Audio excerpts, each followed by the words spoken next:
एक वक्त नहीं रहता, कभी ये किंग था वेनेजुएला का। 2 दिन पहले ये बादशाही के तख्त पे बैठा हुआ था, बट इसने अमेरिका की गुलामी करने से इनकार कर दिया।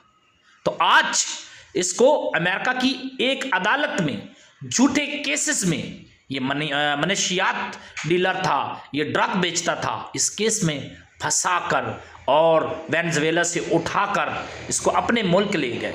इसने गुलामी कबूल नहीं की, मगर आज दुनिया इसको लीडर मान रही है। जो तख्त पे बैठे हुए हैं, जो अमेरिका की गुलामियां कर रहे हैं, लोग उनको किंग तो कहते हैं लेकिन साथ गुलाम भी कहते हैं।